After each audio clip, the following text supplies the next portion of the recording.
What is corporate restructuring? So in this session, we'll go through the basics of corporate restructuring, which would mean we will see why restructuring. We'll see LPG or liberation, privatization and globalization. We'll see what are two new tools and ideas, and about mergers, amalgamations, takeover, absorption, consolidation, etc. So first, it is why restructuring. In the growing phase of a company, it is extremely difficult for a firm to stay away from corporate restructuring, without which the firm may not survive in the long run. Usually, for identifying business opportunities and threats, scanning of environment is extremely helpful. It is also important to acknowledge the fact that corporate restructuring is necessary whenever the business environment changes. This will most often be marked by increased competition and subtle changes that affect liberalization, globalization, and privatization. If a firm reaches a consensus that globalization is the way forward or offers a lot of opportunity for the firm has to restructure as a means of competing with new entrants or by the manufacture of new products and services at high quality and at a reasonable price. The restructuring of a company also involves experimenting with new tools and ideas. Many firms try to turn around a business by buying other companies, selling off the unprofitable business, splitting the company, as well as cutting jobs in the concern. In most cases, the company would be able to maximize profits by externally merging with other firms or by acquiring another firm.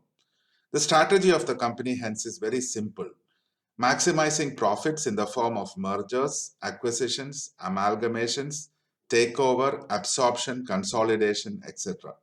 So we'll briefly go through each of these aspects while we cover corporate restructuring from the viewpoint of management activity. Next, we'll see what is the meaning of corporate restructuring. Corporate restructuring. So this is partially dismantling and reorganizing a company so that it remains profitable. It also is done as part of bankruptcy of a firm or takeover attempt of a company. It modifies the financial structure of a firm, and the reasons are for higher earnings, ensuring clarity in vision, strategy and structure, proactive leadership, empowering of employee, etc. So first we'll see what is the meaning of corporate restructuring in a little bit detail. Corporate restructuring is a management term for the act of partially dismantling and reorganizing a company so that it remains profitable and efficient in the long run. It involves selling off a portion of the company or making severe reductions in the workforce by way of staff reductions. Restructuring is always done as part of a bankruptcy of a firm or of a takeover attempt of the company in question by another firm. It may also be done as an initiative from a new CEO of a company when he or she tries to make difficult and controversial decisions in an attempt to save or reposition the company in question. Translating into a series of activities, corporate restructuring expands or contracts a firm's operations and modifies its financial structure and brings about significant change in its organizational structure and in its internal functioning. Taking under its fold activities such as mergers, buyouts, takeover, business alliance, etc., it always completes all performance improvement initiatives and results in organizational restructuring by maximizing profits. So the following reasons exist for corporate restructuring, which are higher earnings, which we have already told, ensuring clarity in vision, strategy and structure, proactive leadership, providing proactive leadership, empowering of employees, leveraging of core competency, re-engineering attempts, making constant business alliance, etc. Next, we'll see what are the forms of corporate restructuring. So it is actually, these are the different forms. Expansion is one form of corporate restructuring. Merger is another. Amalgamation is another. Takeover and joint venture. We'll go through briefly what each of them means. So first is expansion. Expansion of a firm without spending much on technical expertise or abilities. So expansion, that is in this form, it increases the capacity of an organization and does not normally involve spending on any technical expertise or abilities. So in the expansion of business, what happens? In the expansion of business, more funds are raised in the form of debt or equity, and the funds so raised are used to finance fixed assets required for the manufacture of expanded levels of production. An example is a cloth manufacturer increasing its machine layout in order to accommodate increasing production of linen may be expansion.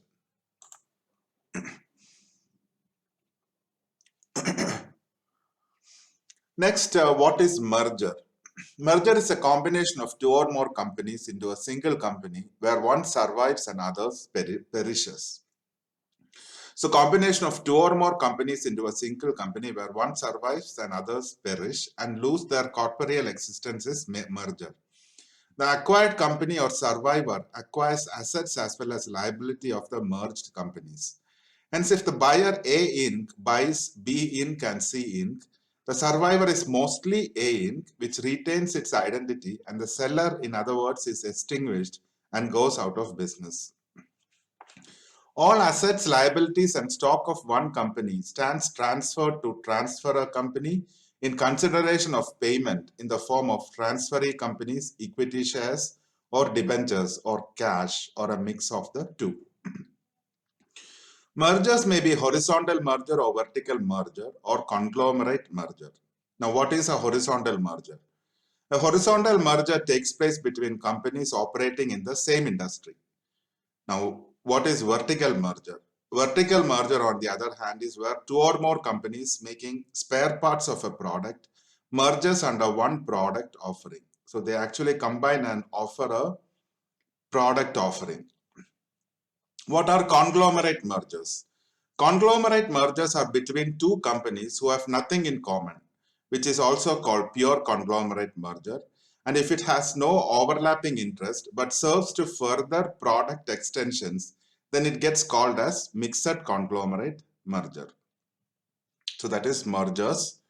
Next is amalgamation. What is amalgamation? Amalgamation is like merger, but a new company takes over existing other companies. That is, for example, if a new company XYZ Inc. takes over A Inc., B Inc. and C Inc., it is called amalgamation. Next, what is takeover? Takeover is acquisition, but there are differences in the approaches followed in terms of business combinations, process of takeover, determination of share price, etc. And finally, what is joint venture? Joint venture is the setting up of an independent entity where two or more firms participate. Shared ownership, operational responsibility, and financial risk and rewards by cooperating member happens in a joint venture. So a joint venture is a setting up of an independent legal entity in which two or more separate firms participate. The joint venture agreement clearly indicates how the cooperating members will share ownership, operational responsibilities, and financial risk and rewards. For example, no single oil exploration company has resources to build a pipeline to transport oil across continents. Hence, joint venture were made, ensuring participation of many different oil companies. So with that, we have completed a basic understanding of corporate restructuring.